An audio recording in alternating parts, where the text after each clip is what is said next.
Hey everyone, welcome once again to all of you in my channel। ये देखिए आज हम क्या लेकर आए हैं, शाही अंडा कोरमा। चलिए हम ज़्यादा बकवास ना करते हुए रेसिपी की तरफ चलते हैं। और हाँ, अगर रेसिपी अच्छी लगे तो प्लीज़ सब्सक्राइब कर दीजिएगा। ये देखिए, ये हमने 2 बड़े साइज़ के प्याज लिए हैं और ये है ना कुछ लहसुन है और ये सूखे नारियल है और ये मैंने 4 छुहाड़े को भिगोकर ले लिया है बीज निकाल के, और ये कुछ काजू बादाम है। अगर आप ये सब चीज़ें यूज़ करेंगे तो ही आपकी ग्रेवी अच्छी और टेस्टी बनेगी। इन सब चीज़ों को हम तेल में फ्राई करेंगे 1 बाय 1। और ये खसखस है, इसको हम डायरेक्ट जार में डालेंगे, कढ़ाई में नहीं। और ये मैंने पानी डालकर पेस्ट बनाया है। 1/2 टीस्पून हल्दी, 1/2 टीस्पून लाल मिर्च पाउडर और 1 टीस्पून धनिया पाउडर। आप चाहें तो सूखा डायरेक्ट कढ़ाई में डाल सकते हैं। और यहाँ पर तेल गर्म हो गया था तो मैंने लहसुन और प्याज को डाल दिया है। जब ये हल्का गोल्डन ब्राउन हो जाएगा तो हम बाकी सामान डालेंगे, सूखा नारियल, छुहाड़ा वगैरह।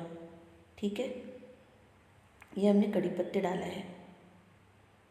ये देखिए फ़र्क समझ में आ रहा है ना, ये गोल्डन ब्राउन हो गया है। तो इसी पॉइंट पे अब हम पेस्ट डालेंगे और एक टमाटर डालेंगे काट कर। अब इसको मिक्स कर लेते हैं, 1-2 मिनट पका लीजिए इसको भी। अब हम इसमें डालेंगे सूखे नारियल, छुहाड़ा, काजू बादाम। खसखस नहीं डालेंगे क्योंकि वो निकालने में फिर दिक्कत जाती है, तो उसको हम डायरेक्ट ग्राइंडर जार में डाल देंगे। ठीक है, अब इसको हम ना ढक लेते हैं ताकि ये जल्दी से नरम हो जाए। ये देखिए हमने 2 से 3 मिनट ढक के रखा था तो ये सॉफ्ट हो गया है। इसे गलाना तो था नहीं हमें, तो अब हम इसे निकाल लिए हैं जार में। ठंडा हो जाएगा तो पेस्ट बनाएंगे। देखिए अब हम इसमें खसखस डाल रहे हैं और थोड़ा सा पानी डालिएगा, 1/2 कप। पेस्ट बना लेते हैं। यहाँ पर मैं अंडा बॉईल करने की तैयारी कर रही हूँ।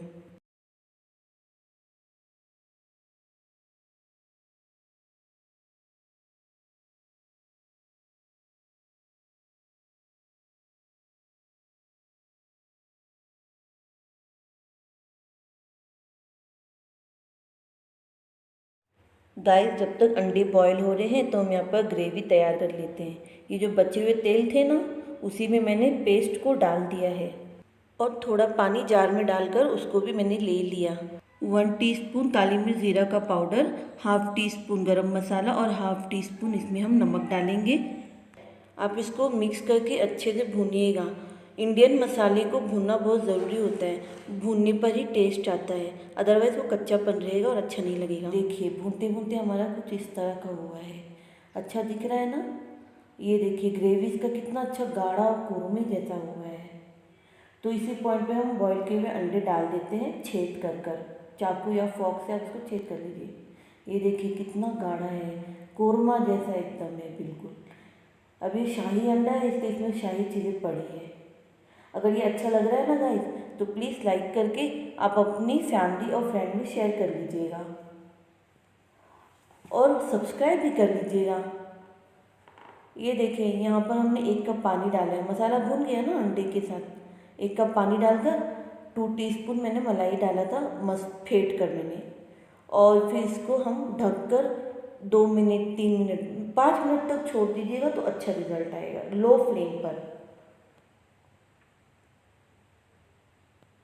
ये देखिए मैंने 5 मिनट के बाद ढक्कन खोला तो इतना अच्छा लग रहा था और खुशबू भी आ रही थी। ये देखिए हमारा रेडी हो गया है। तो गाइस, जब तक मैं डिश आउट कर लेती हूँ, आप सब्सक्राइब कर लीजिए। ये देखिए मैंने निकाल लिया है सर्विंग बाउल में। बहुत अच्छा कोरमा बना और टेस्टी भी बहुत था। तो आप भी इसको बनाकर फैमिली के साथ एंजॉय करिए। आज वीकेंड है, वीकेंड पे बनाइए, खाइए, फैमिली के साथ एंजॉय करिए और हमारे चैनल को सब्सक्राइब करिए। तो मैं मिलती हूँ नेक्स्ट वीडियो में, देखते हैं क्या बनाती हूँ। अगर आपके पास कोई आइडिया है तो आप सजेस्ट कर दीजिएगा कमेंट बॉक्स में। Bye bye.